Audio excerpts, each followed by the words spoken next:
Selamünaleyküm bütün dünyadaki Türk kardeşlerimiz. Herkese Allah'ın selamları olsun Norveç'ten. Özellikle Mesut Özel kardeşimize Allah'ın selamları olsun.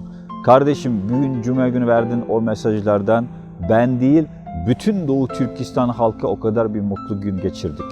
Doğu Türkistan'dan gelen zulümler bizi mutlu değil normal gün geçirmemize zorlayan bu günlerde senin verdiğin o mesajlar bize yeniden bir ümit, yeniden bir heyecan verdi kardeşim. Allah senden razı olsun.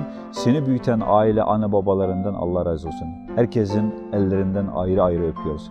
Kardeşim dediğin gibi Doğu Türkistan'daki zulüm duyanlara inanılacak kadar zor bir durumda yaşayan biz Doğu Türkistanlara dünya susuyor. Müslümanlar susuyor, Türkler susuyor.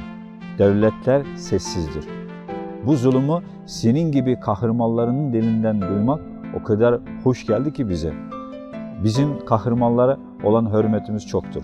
Doğu Türkistan'da bu senede 2 tane kahraman çıktı. Biri Ozi kardeşimiz.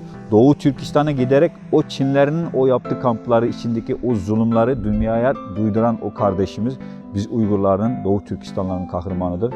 İkinci kahramanımız sensin kardeşim. Allah senden razı olsun. Yaptığın bu işlerden, bu güzel işlerden, bu hayır işlerden Allah ne muradını verse versin kardeşim.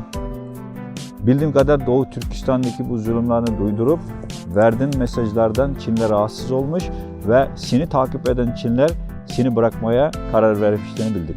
Üzülme kardeşim, bilirim üzülmezsin ama 30 milyona yakın Doğu Türkistanlı senin yanındadır. Bundan sonra her duasında seni yad eder, seni kahramanı bilir ve biz değil, bizden sonraki tarihte gelen çocuklarımız ve evlatlarımız seni bilecektir.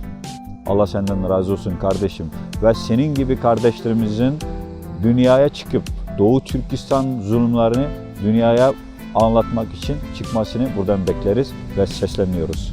Doğu Türkistan o kadar bir zulüm altında ki ama biz buna birlikte, beraberlikte bu zulüme karşı adil şeklinde, adalet şeklinde yürüp Allah'ın dediği gibi biz bunda aldık kazanacağımıza inanıyoruz. Allah senden razı olsun kardeşim. Bundan sonraki futbol hayatında başarılar diliyoruz ve ailene, herkese bizden selamlar olsun. Esselamu Aleyküm kardeşim. Seni seviyoruz.